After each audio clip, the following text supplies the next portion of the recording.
Please like and subscribe to Nisha's Classics and press the bell icon. Namami शमीशाननिर्वाणरूपं विभुं व्यापकं ब्रह्मवेदस्वरूपं निजं निर्गुणं निर्विकल्पं निरीहं चिदाकाशमाकाशवासं भजेऽहं निराकारमोङ्कारमूलं तुरीयं गिराज्ञानगोतीतमीशं गिरीशं करालं महाकालकालं कृपालं गुणागारसंसारपारं नतोऽहं नमामि शमीशाननिर्वाणरूपं विभुं व्यापकं ब्रह्मवेदस्वरूपं निजं निर्गुणं निर्विकल्पं निरीहं चिदाकाशमाकाशवासं भजेऽहं तुषाराद्रिसङ्काशगौरं गभीरं मनोभूतकोटिप्रभाश्रीशरीरं स्फुरन्मौलिकल्लोलिनीचारुगङ्गा लसद्भालबालेन्दुकण्ठे भुजङ्गा चलत्कुण्डलं भ्रूसुनेत्रं विशालं प्रसन्नाननं नीलकण्ठं दयालं मृगाधीशचरमाम्बरं मुण्डमालं प्रियं शङ्करं सर्वनाथं भजामि प्रचण्डं प्रकृष्टं प्रगल्भं परेशम् अखण्डम् अजं भानुकोटिप्रकाशं त्रयशूलनिर्मूलनं शूलपाणिं भजेऽहं भवानीपतिं भावगम्यं नमामि शमीशाननिर्वाणरूपं विभुं व्यापकं ब्रह्मवेदस्वरूपं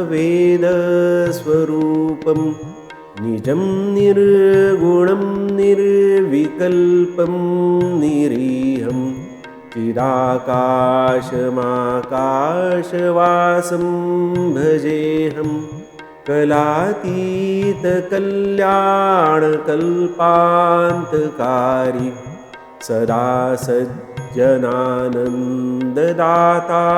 पुरारी चिदानन्दसन्दोहमोहापहारी प्रसीद प्रसीद प्रभो मन्मथारी न यावत् उमानाथपादारविन्दं भजन्तीह लोके परे वा नराणां न तावत् सुखं शान्तिसन्तापनाशं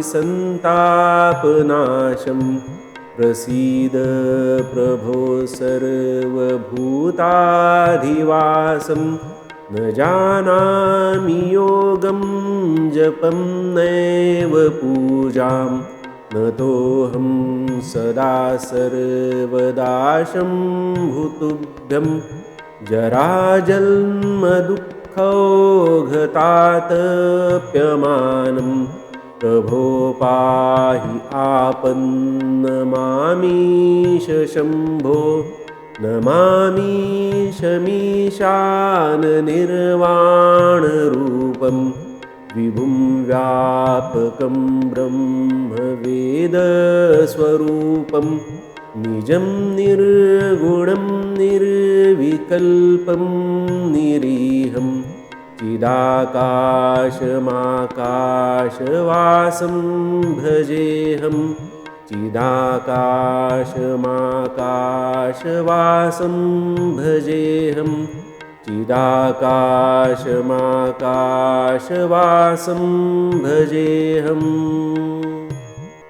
रुद्राष्टकमिदं प्रोक्तं विप्रेण हरतोषये ये पठन्ति नरा भक्त्या तेषां शम्भुः प्रसीदति इति श्रीरामचरितमानसे उत्तरकाण्डे श्रीगोस्वामी तुलसीदासकृतं श्रीरुद्राष्टकं सम्पूर्णम्।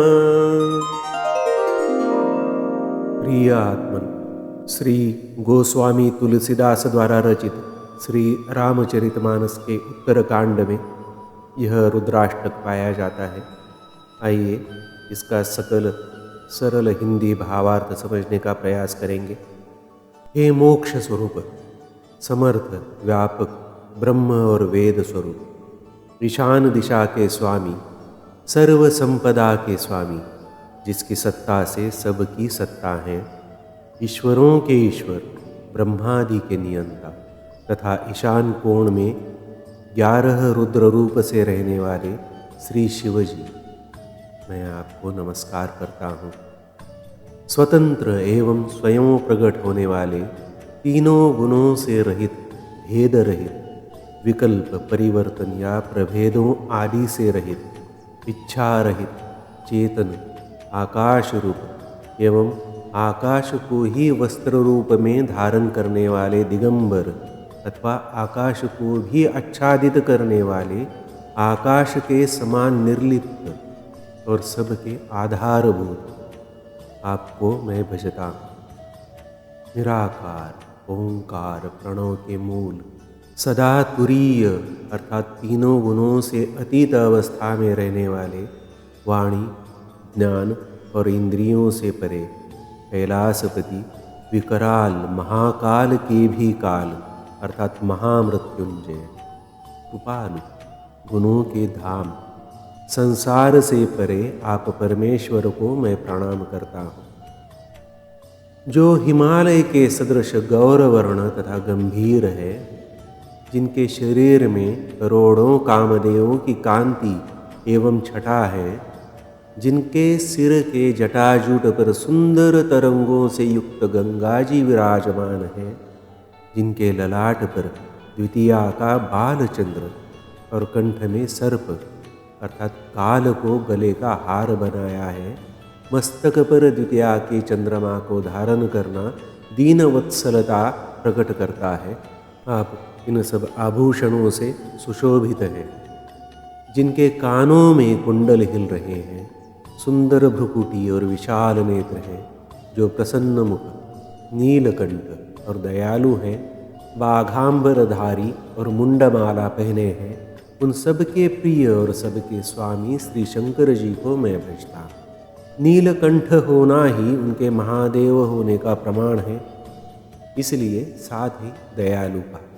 क्रोध को जय किया है इसलिए व्याघ्रांबर है, विश्वरूप है इसलिए मुंडमाल है, सब मुंड उन्हीं के हैं।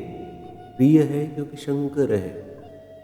प्रचंड बल, तेज, वीर्य से युक्त, सब में श्रेष्ठ, तेजस्वी, परमेश्वर, अखंड, जन्म रहित, करोड़ों सूर्यों के समान प्रकाश वाले, दैहिक, दैविक, भौतिक आदि तीनों प्रकार के शूलों अर्थात दुखों को निर्मूल करने वाले, हाथ में त्रिशूल धारण किए हुए, भक्तों को भाव अर्थात प्रेम के द्वारा प्राप्त होने वाले भवानीपति श्री शंकर जी को मैं भजता हूँ।